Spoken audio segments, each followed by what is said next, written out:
everyone, and welcome back to my channel. My name is Phyllis, and here on my channel I share DIYs, home decor, Goodwill, thrift hauls, and more. And if this is your first time stopping by, thank you, and please consider subscribing. If you like what you see, give it a thumbs up, and I would love to read your comments. And don't forget to share this video with your friends and family. In this video, I will be sharing with you how I created large DIY styrofoam and yarn garland stringed beads for my sister. And I created these to decorate her basement apartment. I got this idea from Katia and Nikolajew. I will link her channel and the video of how she created her own version. Here is her version. She got styrofoam balls and she spray painted hers. I just hand painted my styrofoam balls that my sister purchased because I think they're of a different texture than what she used. But I love her process. But if you'd like to see how I created these large garland beads for my sister, then just keep watching. Now let's get started. Now here I'm showing you the styrofoam balls that my sister purchased and these sticks that she had, because the sticks that the young lady uses is a long skew. Just as long as it has a point on it, I put the tape around the bottom of the stick, or the string around the stick, and then taped it on to poke it through the styrofoam balls and just stringing it like you would do threading a needle or threading something with a needle. So again, the sticks that I used are sticks that my sister already had on hand. You can get a skew sticks from Walmart or any craft store, just as long as it has a point so you can stick to the styrofoam balls. These styrofoam balls are pretty tough. I think she got hers from Walmart. I believe you can find these at the dollar store. So here I strung them on the yarn, and then I'm just using paint that she had around the house, because what I'm trying to do is create the color of a vase or a lamp that I turned into a faux vase. I'm trying to give these a stone look because of the texture of the ball. So I first just tie this in a knot, and then I will start just painting the balls with the sponge stick that you see lying there on the table. And I keep the string kind of long, and you'll see here I was measuring and cutting the strings, thinking I was going to use that for the tassel, and I realized that was going to be a little too short, so I put those aside after I cut like a few. This is where I realized I think the tassel was going to be too short, because I'm making trying to make the tassel to balance out the length of the beads. So I just doubled the length, and I'm cutting a bunch of them. And here are all the strings that I cut. So what I did was I just pulled the string that is hanging on the balls. I pulled that straight down, because that's what I'm going to use to wrap around this. The strings that I cut, that's going to be the tassel. And I'm just thinking this through as I go, because I think in the young lady's video, I don't remember her showing how she created her tassel. So I'm just creating this on the fly as I do it. So I wrapped it around, and then about the third or fourth time here, I made a loop and just pulled the string through and made a knot. And then you can tie it again just to make sure that it is nice and tight. And then I just kind of comb out the yarn with my fingers, because I'm going to also be cutting that. And this is the extra string that I started cutting at first.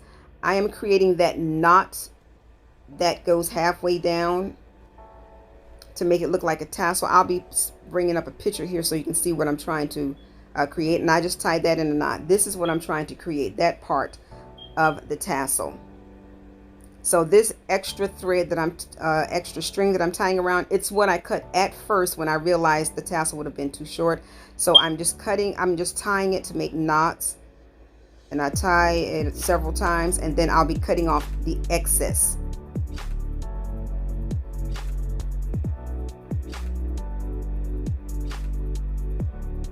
And here again, I'm just taking pieces of the short string, and now I'm cutting off the excess as close to the knot as possible, but not too close, just in case I have to pull it again. But I'm cutting it so you won't see it when I'm finally done.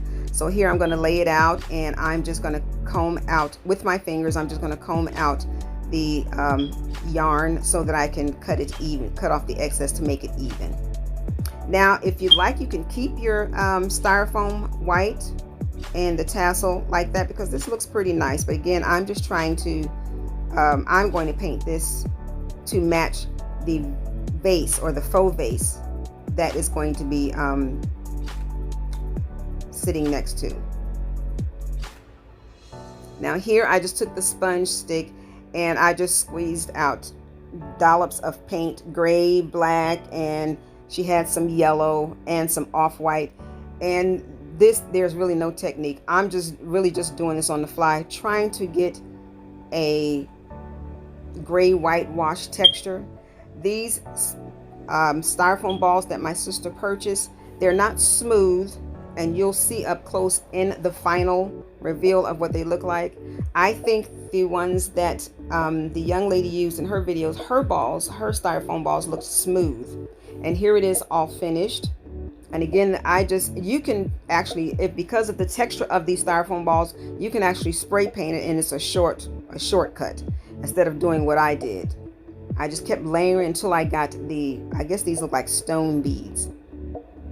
But in the end, she loved the way they turned out. This is laying on the table. I did her basement makeover, and if you'd like to see how I did that, where I lay these on the table as well, I will link that video. It's actually 4 videos. It's a 4-part video because it took me a month to redo her basement. And this lamp also is in one of those videos. I think it was in part 2 video. Now here I'm going to be using 4 balls that she had that was not the size of those. These are actually larger. And here I'm just taking the little string that you saw in the pack and just wrapping it. I hold one piece with my finger and I just start wrapping. No special way. I just start wrapping it until I cover up the entire styrofoam ball. And again, these are larger. It's a total of, I believe, 6.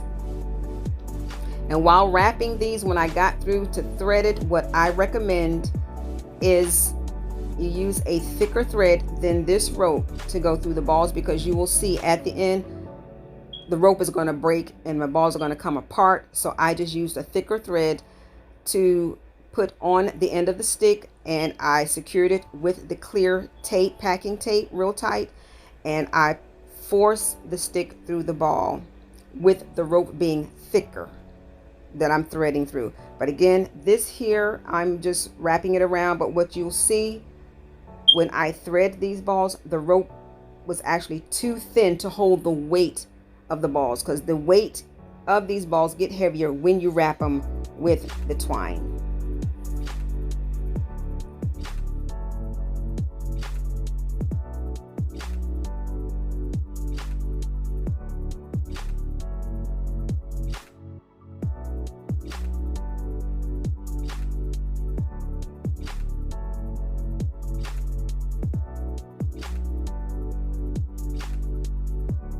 Now here, all I did was just tuck it up under. Make sure you tuck it really tight, or you can glue it.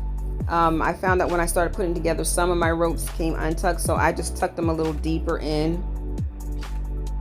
Now this is where, if you can look at the rope on the stick, it is actually too thin. So what I did was, and I'm using the pliers to pull through because it is kind of tough to come through the rope and the styrofoam at the same time. What I did was, when you see where this is going to actually break apart, fall apart, I actually took, I doubled this twine, or I actually pulled it apart and made sure it stayed a little thicker, and I re-threaded the stick. Let me see if I can say this much clearer so I won't be confusing you. I just made sure that the string was thicker than this. This is actually the twine that was in the pack, the little pack that I showed you that had the teal with it. It's too thin to hold the weight of this. This is actually too thin. Again, you'll see where it falls apart. The part that's going to be threaded through, that rope needs to be thicker. It's holding together here right now. But when I add a piece to this, which is going to be the end, and it's not this that I used to thread. This is just an extra piece that was left from some other rope. I'm just trying to figure out how to finish this off. Again, I'm just thinking through this on the fly, as far as the rope bead. And I attached this to the tape piece that's on the string that came through the ball. And I'm wrapping the tape around it to end it. And then you'll see I will bend this piece of rope to make a loop.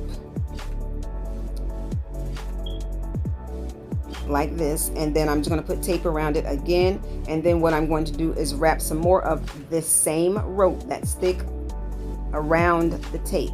And this is what I'm doing right here. I'm wrapping it around, and this is where I think I pulled the rope too much to try to fit this little knot around here, which is going to cause the whole thing to break. The balls will stay, they won't unravel, but it's going to break. So what I did was I took, say, half of this rope that I'm looping, I pulled half of it apart so the string can be thicker and hold the weight of the ball. Now I just looped through that to make it tighter. And then I'm just going to cut the excess off. This excess that I'm cutting off, I actually pulled it half apart to use. Now here's where, see where it broke? The string was too thin. So that rope that I cut, I took half of that and threaded the stick again to thread it through, and here it held better. And I made the same tassel. So that's the part that I looped. And the other end, when I rethreaded it, I made sure there was a piece that was long enough to tie right here to make a tassel, and I sat it in the bowl, and she loved the way it came out. So I want to thank you all for stopping by, and enjoy the rest of the video to the conclusion. Again, I will have that young lady's link in the description box below to her channel, as well as that video, and then the video of where I decorated my sister's apartment of all the DIYs, which is part 2. I will link that in the description box below if you're interested in seeing how I did all of the other DIYs on the day that I created these balls. And again, I want to thank you for stopping by.